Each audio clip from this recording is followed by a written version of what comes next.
Students, the topic that we're going to learn is gas liquid chromatography, which is GLC. In this case, the mobile phase is inert gas and a column contains the stationary phase.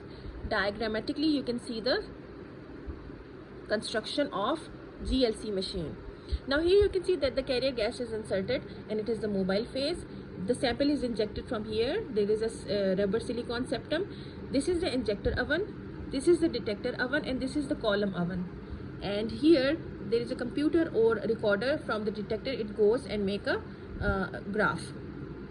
The column is 1 to 5 meters in length and 3 to 6 meters in diameter. So basically the oven maintains a constant temperature higher than the boiling point of the components in mixture to be analyzed. Okay, students, the solids must be volatile as they must be in the form of a vapor. Now students, as in all chromatography, the conditions must be controlled in order to make comparisons with published databases.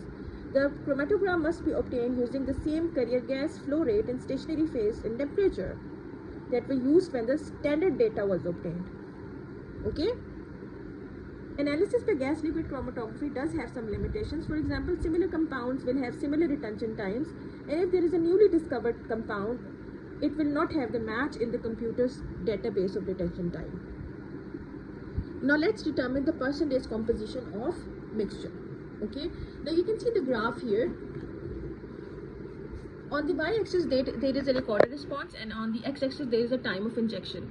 Now you can see this is a volatile organic compound, and it is a gas chromatogram of a mixture of volatile organic compound.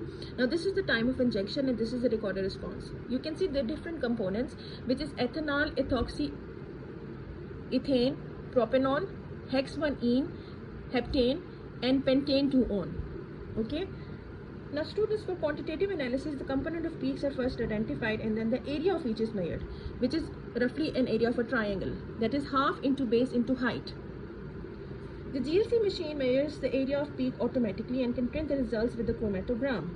If the peaks are very narrow, they have the same base, the peak height may be used instead of peak area. So for this method, the chromatogram must show peaks for all the components in the mixture.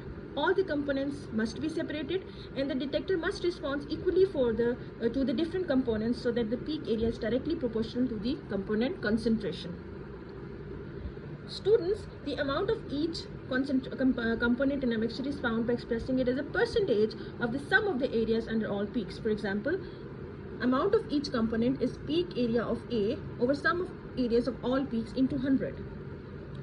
So this is how we get the amount of each component in a mixture. Now, GLC, which is gas liquid chromatography, it is used in testing for steroids in competing athletes, in Formula 1 motor car, that is testing the fuels.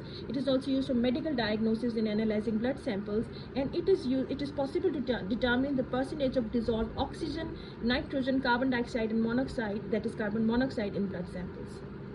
So this is the use of gas liquid chromatography.